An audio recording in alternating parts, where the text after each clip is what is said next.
తెలంగాణ రాజకీయాల్లో మళ్లీ యుద్ధ సైరన్ మోగింది. మున్సిపల్ ఎన్నికలు దగ్గర పడుతున్నాయి. అయితే గులాబీ పార్టీకి ఇది సాధారణ ఎన్నిక కాదు. అధిష్టానం దీనిని క్వార్టర్ ఫైనల్ గా ప్రకటించింది.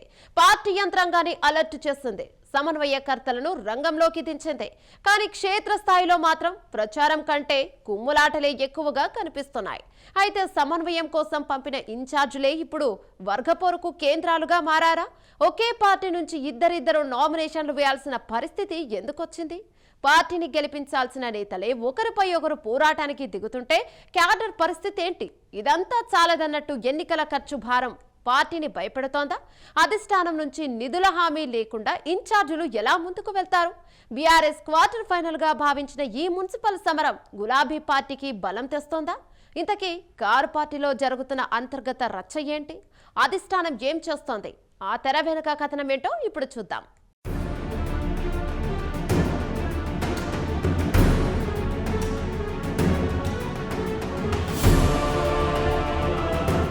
తెలంగాణలో స్థానిక సమరానికి సైరన్ మోగడంతో మున్సిపాలిటీలు, కార్పొరేషన్లలో రాజకీయం రసవత్తరంగా మారింది. రాష్ట్ర వ్యాప్తంగా మొత్తం 116 మున్సిపాలిటీలు, 7 మున్సిపల్ కార్పొరేషన్లకు ఫిబ్రవరి 11న ఎన్నికలు జరగనున్నాయి. ఫిబ్రవరి 2వ వారంలో జరగనున్న ఈ ఎన్నికలను బీఆర్ఎస్ అధిష్టానం ఒక ప్రెస్టీజ్ ఇష్యూగా, అసెంబ్లీ ఎన్నికల తర్వాత జరుగుతున్న క్వార్టర్ ఫైనల్ పోరుగా చూస్తోంది.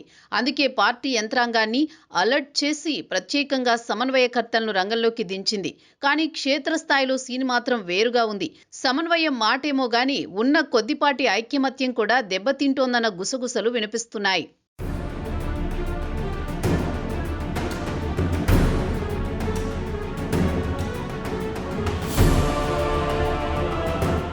తెలంగాణలో మున్సిపల్ కార్పొరేషన్ ఎన్నికలు దగ్గర పడుతున్న కొద్దీ రాష్ట్రంలో పొలిటికల్ హీటు పెరిగింది.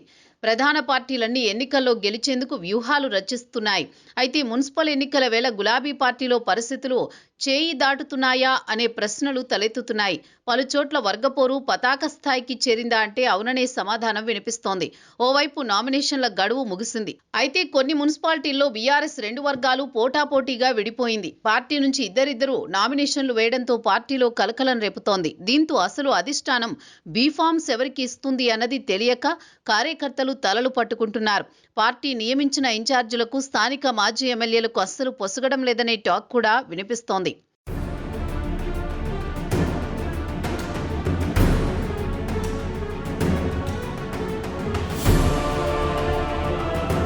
ప్రధానంగా టికెట్ల పంచాయతీ పార్టీని కుదిపేస్తోంది. సిర్పూర్, కాగజ్ నగర్ లాంటి చోట్ల పరిస్థితి మరీ విచిత్రంగా మారింది. అక్కడ మాజీ ఎమ్మెల్యే కోనేరు కోనప్పకు బీఆర్ఎస్ నేత ఆర్ఎస్ ప్రవీణ్ కుమార్ కు మధ్య పచ్చగడ్డి వేస్తే భగ్గుమంటోంది. టికెట్లు తమ వర్గానికే కావాలంటే తమకే కావాలని ఇద్దరూ భీష్మించుకుని కూర్చున్నారు. ఇద్దరూ తమ అనుచరులతో నామినేషన్లు వేయించడంతో అసలక్కడ అధికార అభ్యర్థి ఎవరో తెలియని పరిస్థితి. ఇటు షాద్ నగర్లోనూ సేమ్ సీన్. మాజీ ఎమ్మెల్యే అంజయ్య యాదవ్, ఎమ్మెల్సీ నవీన్ కుమార్ రెడ్డి వర్గాల మధ్య ఆధిపత్య పోరు నడుస్తోంది. నవీన్ కుమార్ ను పార్టీ వేరే బాధ్యతల్లో పంపినా స్థానికంగా ఆయన వర్గం పట్టు వీడడం లేదు. దీంతో బీఫామ్ చేతికొచ్చేదాకా నమ్మకం లేదని ఆశావహులు ఆందోళన చెందుతున్నారు.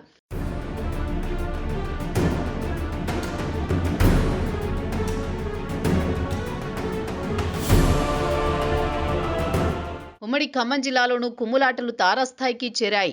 అశ్వరావుపేటలో మాజీ ఎమ్మెల్యేల మధ్య సఖ్యత లేకపోవడం క్యాడర్ను అయోమయంలో పడేస్తోంది. వైరాలో అయితే ఏకంగా 3 వర్గాలు ఇన్ఛార్జి కుర్చీ కోసం పోటీ పడుతుండటంతో అధిష్టానం మాజీ మంత్రి పువ్వాడ అజయ్ను రంగంలోకి దించాల్సి వచ్చింది. కొత్తగూడెం సీనియర్ నేత వనమా వెంకటేశ్వరరావు ఉండగానే ఎంపీ వద్దిరాజు రవిచంద్ర, రేగా కాంతారావులకు బాధ్యతలివ్వడం స్థానిక సమీకరణాలను మార్చేసింది. ఇన్నాళ్లు నియోజకవర్గంలో చక్రం తిప్పిన మాజీ ఎమ్మెల్యేలు ఇప్పుడు కొత్తగా వచ్చిన సమన్వయకర్తల పెత్తనాన్ని జీర్ణించుకోలేకపోతున్నారు. వారి మధ్య ఈగో క్లాష్ వల్ల ప్రచారం పక్కన పెట్టి అంతర్గత కుమ్ములాటల్లోనే మునిగిపోతున్నారట.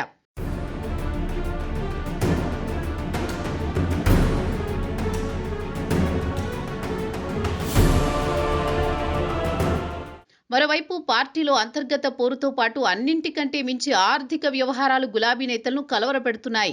గతంలో అధికారంలో ఉన్నప్పుడు వనరులకు లోటు ఉండేది కాదు. కానీ ఇప్పుడు పరిస్థితి మారింది. ఒక్కో మున్సిపాలిటీలో వార్డుల సంఖ్య ఎక్కువగా ఉండడం, కార్పొరేషన్లలో ఖర్చు తడిసి మోపెడవుతుండడంతో ఇన్ఛార్జీలు బెంబేలెత్తుతున్నారు. ఎన్నికల ఖర్చు కోసం పార్టీ నుంచి సహకారం అందుతుందా లేదా అన్న దానిపై ఇప్పటికీ క్లారిటీ లేదు. ఇటీవల హైదరాబాద్ సమావేశాల్లో కొందరు మాజీ ఎమ్మెల్యేలు ఇదే విషయాన్ని అధిష్టానం దృష్టికి తీసుకువెళ్లినా నిధులపై స్పష్టమైన హామీ రాలేదని సమాచారం. దీంతో అధికార పార్టీ ధాటిని తట్టుకుని జేబులో డబ్బులు ఖర్చు పెట్టి అభ్యర్థులను గెలిపించడం తమ వల్ల కాదంటూ కొందరు చేతులెత్తేసే ఆలోచనలో ఉన్నారట.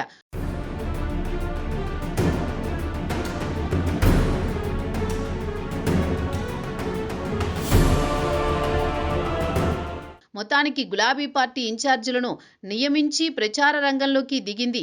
అంతర్గత కలహాలు, ఆర్థిక ఇబ్బందుల నడుమ గులాబీ పార్టీ ఈ మున్సిపల్ గండం ఎలా గట్టెక్కుతుందో చూడాలి.